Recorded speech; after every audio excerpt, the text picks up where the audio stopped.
All right. Thank you so much for joining us today for our Get to Know Us Thursdays session. I have the honor of actually getting to speak to Melanie Alexander. She's our um, of, VP for our Human Resources. Hi, Melanie. Hello, everyone. Happy Thursday. So we kind of just want to start off to learn a little bit more about you and what brought you to Meals on Wheels and the connection that you've created here with our team. Okay. So I've been in HR for over 20 years. I kind of fell into the job, as most HR people do. I have a background in communications, marketing, PR, broadcasting. And at the end of the day, I just didn't feel like I was making a huge difference in that area for the organizations I worked for. And just signed up, applied to be a benefits coordinator, and I was one of 3 people in the agency at the time that could correctly fill out our benefit forms, and so I was hired. But what I have found is that my background in communications and social work has prepared me very well for the role in HR. Working with a very diverse group of people that we have, our applicants, our employees, our managers, interacting with clients and donors when I get the chance. So it's like a good fit for me. My previous employer was a nonprofit federal contractor, but they didn't rely on grants or fundraising. All of their funding came from the Department of Defense, which they had, I think, like 115 contracts with nationwide. And I did enjoy working for them, and supporting their mission was providing employment opportunities for people with disabilities. But it didn't have the feel or culture that Meals on Wheels does. It doesn't have that grassroots, every dollar counts kind of organization. And there wasn't, since it was national, most of our employees that I worked with, which were our clients as well, I didn't get to see them all the time. And I really missed that interaction that I have with staff, with employees. And so I love that Meals on Wheels takes a holistic approach to ensuring basic needs for our most vulnerable population. And this is something that both of my grandmothers could have used when they were still living at home by themselves in Waco. And we just didn't have the opportunity to get them signed up for it. So what we do here is amazing. Yeah, I agree with you. And I think we all have some kind of similar story in that someone in our family could have used Meals on Wheels or has participated in something where a service has been provided. So yeah, we're glad to have you. I can attest that you're great at providing communication and guiding us as a team. So can you tell us a little bit about how many employees we have and maybe the number of departments, that sort of Sure. background? We have 2 sides to our agency. We have Meals on Wheels, Central Texas, which is the home delivered meals in our and more programs. And then we have in-home care. And I mainly provide HR services to the Meals on Wheels side. We have 117 employees currently, both part-time and full-time. The in-home care portion, I do help them out when they need help. And they have currently 280 employees, full and part-time. Of our employees that we have here at Meals on Wheels, 67% of our staff are over the age of 40, and 25% are actually over the age of 60. 60% of our staff is female, and 50% of our staff is of a minority ethnic or racial background. So Julie Maxwell is our HR generalist, and she and I work very hard to recruit a diverse staff, and as well as an inclusive staff. We have veterans. We have a handful of veterans that work with us. One thing I learned working for a federal contractor is the transition from military service to private sector is difficult because of the pay gaps that the military has versus the private sector, and they have free healthcare and everything.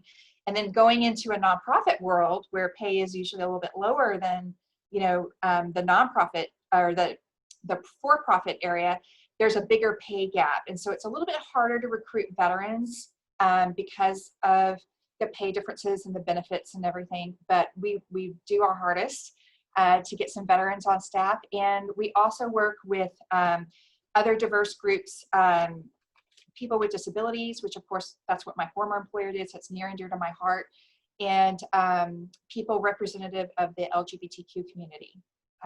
We try to make sure our staff reflects as much of our clients as possible. Yeah, I think that's great. And I mean, that's part of the reason why I like working here too, because I see it, right? My colleagues look like our clients, you know, so we have that diversity, that inclusiveness. And I think it's a great part of working at Meals on Wheels Central Texas. So earlier you kind of touched on the culture of Meals on Wheels. Can you expand a little bit more in regards to what it would be like if someone was interested in working here and what that looks like? So our culture is driven in large part by our employees. I'm a firm believer it's not management that drives the culture, and it's not the company's culture, it's the employees' culture. And they drive our culture. We are very kid, parent, and pet friendly. Well, at least pre-COVID we were. It's a little bit harder now. We try to maintain social distancing and stuff. But we love having visitors and meeting families of staff. Everyone works as a team within their respective departments, but then we also come together as a unified group to work on larger organizational-wide projects, such as our COVID-19 distribution Fridays that we have every other Friday. And honestly, we have the best staff who support our mission. Everybody who comes to Meals on Wheels Central Texas, they come, like you said, with a story, and they want to make a difference, and they want to help out, and they want to give back. And we have such an amazing culture here in that everybody comes to work every day, whether you're in accounting, IT, HR, development, or you're direct in the program management part of things where you directly interact with clients. Everybody comes here every day wanting to support our mission in any way possible. And sometimes that means I put on, you know, my development hat, and I might forward, you know, a contact to development team, or a link I saw, which I did last week. I came across this link about some funding and sent it over. But everybody steps up whenever there's a need. And I think because we talk about that in our recruiting process, I think it makes a huge difference on whether people want to work here or not. I think when they come in the door, it's a very warm, friendly, family-oriented feel here, and everybody cares so much about their colleagues and their coworkers that it just makes it such a wonderful place to work. Yeah, I definitely agree with that. I think when I first applied, I was really impressed at how friendly and open and warm everyone was. And not just that, but I do feel like we collaborate a lot. Like you said, you sent some information to us, which was phenomenal. And so I do think even more so now, like we definitely see it with the meal distribution days and the need for all of us to come together to help support one another. So kind of speaking in regards to the pandemic, you guys have had a pivotal role in like making sure that our team is safe and healthy. So can you talk about some of the things that have been implemented for us to keep not only us safe, but our seniors safe? Yeah. So HR's been focused on 3 major areas during this pandemic. You know, we still have our regular jobs to do, just like everybody else in the organization has, but we've had to, you know, be strategic and be creative in some of our solutions for our staff. So we've been focused on employee safety. HR's been working with our COO, Michael Wilson, and our facilities director, Donnie Roberts, ensuring that everyone is social distancing, hand washing, mask wearing. We've got information posted. We communicate to staff on a weekly basis where hotspots are. So if we have staff traveling, you know, we can let them know in advance if they're going to need to quarantine before they come back into the office, if they go to one of those hotspots. And by keeping our staff safe, we're thereby keeping our clients and our volunteers safe. And so it's really important that we take care of our staff. And that means sometimes, you know, using various types of leave to support them when they are quarantining. We've also been providing disinfectant sprays, hand sanitizer, mask, gloves, anything and everything you can think of, face shields for our staff. especially on delivery days, because we're still trying to social distance, but we have more people in the office at one time. And we also purchased a fogger mister machine that Donna uses at least once a week to disinfect the entire building, as well as our vans. So it's a quick drying disinfectant. It lasts for a long time. After it dries, you get some protection. And then we also do it if we do know that somebody maybe came in and may have been exposed to COVID or tested positive, but maybe they haven't, it's been a couple of days since they've been in the office. The very next morning when we get that information, Donnie comes in and sprays the entire building or the specific areas. So we do on the spot or as you go spraying, but we at least spray once, or fog, I should say fog. It's more like a fog mist. It's really cool. He does that at least once a week to make sure that all of our staff are staying safe, and our cleaning crew is disinfecting common areas every night. So we've been doing a lot with employee safety. Employee health has also been a key concern of ours. It's extremely important to HR year round, but definitely during this pandemic time. We've been checking in on our employees that have kids that are engaged in social distance learning, because they're trying to juggle staying at home and doing their jobs, as well as trying to help their kids with virtual learning. We've been sending out reminders of our EAP, our Employee Assistance Program, which is company paid, and it's for the employee and everyone in their family and in their household. So if they've got teenagers struggling, then there's actually a special teen hotline that they can call. We've also been letting employees know about free or reduced cost services through our medical provider, Blue Cross Blue Shield. They've been providing reduced or free services for testing. They've been doing free mental health sessions. In fact, that's continuing through the end of the year. So we've been promoting that a lot, because it's not just the physical aspect of being safe, it's the mental aspect of being safe. And we think that's where Julie and I are very big proponents of our resources that we have available for our staff. So we've been referring a lot of staff to those resources. And it's nice to know that they are taking advantage of it. We either get reports showing that we've had an increase in calls to the EAP, or or employees actually come back and tell us, thank you so much. That really was very helpful. And the other thing we're having fun doing is on our distribution Fridays, every other Friday, we feed our staff. And so we've been looking around town trying to find individually boxed or packaged meals, like Jason's Deli does boxed lunches. This last Friday, we had barbecue sandwiches from H-E-B, and they've been a wonderful partner in so many different ways. But I picked up 140 barbecue sandwiches last Friday, and they were all individually packaged with their own onions and their own pickles, and our staff loved them, as well as our volunteers. They work very hard, physically hard on Distribution Fridays, so we want to make sure that we're taking care of them. And the third area we've been focused on is legislative changes. We read anything and everything we can get our hands on to better understand and communicate federal, state, and local ordinances and guidelines that are coming out. This also can include the CARES Act, which is the Coronavirus Aid, Relief, and Economic Security Act.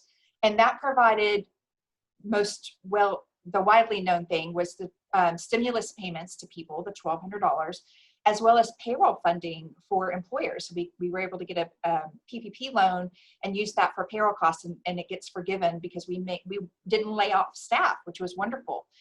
There's also the Ffcra Act, which is a continuous process that we're doing through the end of the year. That stands for Families First Coronavirus Response Act, and it provides specified leave that is related to COVID. So you have family medical leave, which a lot of people are familiar with family medical leave, the FMLA, but the Ffcra provides specific coronavirus related leave.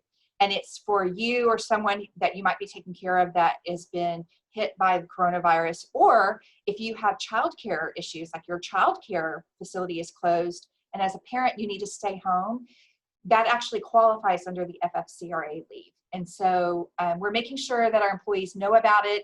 If they have to be away from or out of the office, we're making sure that they're getting the level of support they need, whether it's just through mental health or pay or just being flexible in scheduling for their kids. So those are the three big areas that we've been focusing on during this pandemic to take care of our employees. Yeah, and I think it's been great because you guys have been such a great resource for everyone, and you've been providing all this information that I think has helped all of us been feel secure and feel like we're being taken care of by our employer in such a way that's phenomenal. So kudos to your team on everything that you've done for us. So tell me a little bit about what's your favorite thing in regards to your role here at Meals on Wheels Central Texas? Absolutely getting to know and work with our employees. I love coming to work every day and talking to people. Supporting them in their careers through learning and development, helping them with personal problems like childcare during this pandemic and the FFCRA. I love watching our employees grow and develop in their positions or move into different lateral positions or even management positions. We have the best staff here, I think, of any organization or entity in Austin. Our staff is absolutely amazing. And I just want to make sure that they're taken care of. I don't want them to have to worry about where their paycheck's going to come from, or if it's right, or do they have benefits, or what's going to happen if their kid gets sick or their parent gets sick and they need to take time off to take care of them. That shouldn't be a concern. I want them to be concerned about having fun in their jobs and doing their jobs well to the best of their abilities, and not have to worry about those things. That's what I should be worrying about, and making sure that all of that is taken care of. So that's my favorite part, is interacting with our employees. Yeah, I think you do a great job of that. I think I'm a success story in regards to that because you have helped in regards of development and training, and I think you do it for a lot of us. So I think it's great. And then I guess, do you have a favorite story about our Meals on Wheels Central Texas team that you're willing to share? There's so many. But I will say the one that I repeatedly tell people about when they talk about, what's it like working at Meals on Wheels, or, hey, I'm interested in this job. The one story I love to tell is about, to anyone who will listen, is about our staff and our staff in general, and the teamwork here that we have. Any of our programs need extra volunteers, if they need extra people to deliver meals, when we have open routes during major holidays, help out on the weekend at a fundraising event that development might have. You name it, our staff are ready. They sign up, they volunteer, they come through every single time. When we have open routes during the holidays, and our volunteer services and distribution team needs help getting meals to clients because there's a bunch of open routes, it's all hands on decks. Like, there's no question. Most of our staff, if they're not in a critical, like, customer service, it would be very difficult for them to stop answering the phones to go help. But the rest of our staff, it's like when they put out that email for volunteer drivers, people just start going. I mean, it's like you don't even have to ask your supervisor. If they need help, that is the priority for every single employee here at Meals on Wheels, is that those meals have to get out, and they have to get out during a specified time frame. So I love that this organization is so committed to our mission that our number one thing of getting those meals out is everybody's responsibility. And so I personally like to get out and deliver as often as I can, because I love meeting our clients and hearing their stories and learning about them and their histories. And that kind of makes, when you come back to work, it's just a great reminder of why we come to work every day. And sometimes when you're in the day-to-day, operations or responsibilities of your job, it's not that you lose sight of it, but you become a little, closeted from it. So when we do get out to deliver to clients, or help out with pals, or, groceries to help, or groceries to go, it really hits home on why we do this. And I think that it's important for every single one of our staff members to get out and help out in some capacity outside of their regular job. Yeah, I think that's very true. I know that our team has a route, and so I actually, because of the pandemic and we changed everything, I miss seeing the seniors that we serve. But fortunately enough, sometimes we do even now still need a sub in and help. And so I think a couple of weeks ago I was able to deliver, and it is such a great reminder of like everything and the reason why we're here. It's still at the forefront. I agree with you, but you do get caught up on sometimes just needing to complete a task, right? And you're just completely thinking about that. So That's really true. So can you share a unique fact about human resources, something that people don't necessarily know about human resources? Human resources, people are often afraid of us. They're often afraid of their human resources department or personnel. But once they really get to know us, they absolutely love us. Sometimes, yeah, we have to enforce the rules, and that makes it difficult, and we can kind of come across as, the principal, if you will, like going to the principal's office. But those rules are always for the good of the organization. Everything that we work on and support and put out there for our staff, it's always for the good of the organization and the employees on so many different levels. We don't like saying no all the time, or disappointing people. That's the hardest part of my job. So we always work really hard to meet our employees where they are, listen to them, to their concerns, and support them as much as we can. But in the end, we're just like everybody else. We come to work because we do the job that we love doing. And I always say that I like take care of the people who take care of the people. And I think that's a very important aspect of my job. Yeah, I agree with that. That's very true. You seem scary, but you're not scary. It's only because of the title, human resources. It's just, yeah. Sometimes I think I wish we should change our titles from HR to, cheerleaders or people champions, or Right. something a little more, user friendly. Yeah, definitely. Um, so what's one thing that people can take away in regards to what you want them to know about Meals on Wheels, if there's anything like a job or something that we want to talk about right now to join Um, us? well, we currently have a couple of open positions, and in both sides, in home care and Meals on Wheels, Central Texas. And so we're actively, trying to fill them. We have decreased our staff some through not refilling positions right now. So we're trying to be fiscally responsible if we don't need those positions right now during the pandemic. We're trying to see how long we can hold off before we have to refill them. I think there's only about 4, I think, that we're currently not filling. And we're going to wait and see how we get through this pandemic. And then when things start back up and we get back to normal operations, more than likely we're going to be refilling those positions. They're still budgeted. We're just holding off on them right now. And so I guess I want people to understand that, it's not that we're trying to downsize or that we've got these are layoffs or whatever. Most of our staff leave voluntarily, either for another job, which is, obviously my favorite reason. I love that we were part of their growth and they're going to move, go to bigger and better things. But most of our staff leave for voluntary reasons. And, either they're retiring, they're going to another job, or it could be personal. They might, needed to take care of a family member full-time now. And so I think that's probably the one thing I want people to know is that, if they ever have questions, whether it's recruiting, staffing, benefits, whatever, mine and Julie's doors and Anne's in home care, they're always open. And we'll be happy to answer any question to the best of our ability. But sometimes we don't even have the answers.